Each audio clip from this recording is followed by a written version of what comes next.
વાવ-થરાદ જિલ્લાના સરહદી સુઈગામ તાલુકાના ભરડવા ગામે ગુજરાત વિધાનસભાના અધ્યક્ષ શંકરભાઈ ચૌધરીના જન્મદિવસની અનોખી ઉજવણી કરવામાં આવી હતી। ભરડવા ગામના મહિલા સરપંચ કૃષ્ણાબેન રાજપૂત દ્વારા સેવાભાવ સાથે આ ઉજવણી કરવામાં આવી, જેમાં 4 શાળાઓના 1000થી વધુ બાળકોને જમાડીને તેમને શૈક્ષણિક સામગ્રી આપીને સન્માનિત કરવામાં આવ્યા હતા। ભરડવા ગામના મહિલા સરપંચ કૃષ્ણાબેન રાજપૂતે વિધાનસભા અધ્યક્ષ શંકરભાઈ ચૌધરીના જન્મદિવસ નિમિત્તે 4 અલગ અલગ શાળાઓના 1000થી વધુ બાળકો માટે ભવ્ય જમણવારનું આયોજન કર્યું હતું। આ સાથે જ બાળકોને શિક્ષણ પ્રત્યે પ્રોત્સાહન મળે તે હેતુથી તમામ વિદ્યાર્થીઓને બોલપેન અને ચોપડાઓ આપીને તેમનું સન્માન પણ કરવામાં આવ્યું હતું। આ ઉજવણી પ્રસંગે ભરડવા ગામના સરપંચના પિતા અને અન્ય આગેવાનોએ સાથે મળીને કેક કાપીને અને ગામના આગેવાનોને શાલ ઓઢાડીને તેમનું સન્માન કર્યું હતું।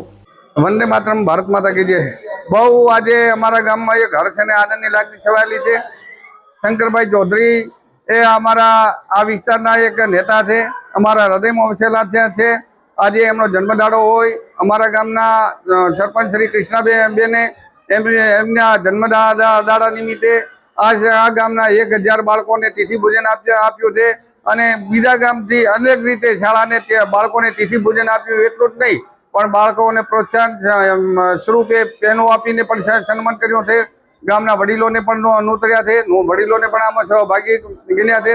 એટલે કૃષ્ણાબેનનો જે આ ભોજન બાળકોને તિથિ ભોજન આપ્યું સાહેબના જન્મદિવસ નિમિત્તે માટે કૃષ્ણાબેનનો અને ખૂબ આભાર માનું છું। સાહેબ ખૂબ આગળ વધે, પ્રગતિ કરે એવી મા જગદંબાને પ્રાર્થના।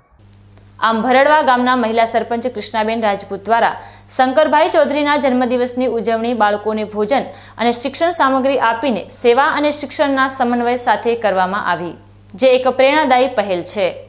આ ઉજવણીએ સરહદી વિસ્તારમાં રહેતા બાળકોને સ્નેહ અને પ્રોત્સાહન આપીને સામાજિક જવાબદારીનું ઉત્તમ ઉદાહરણ પૂરું પાડ્યું છે।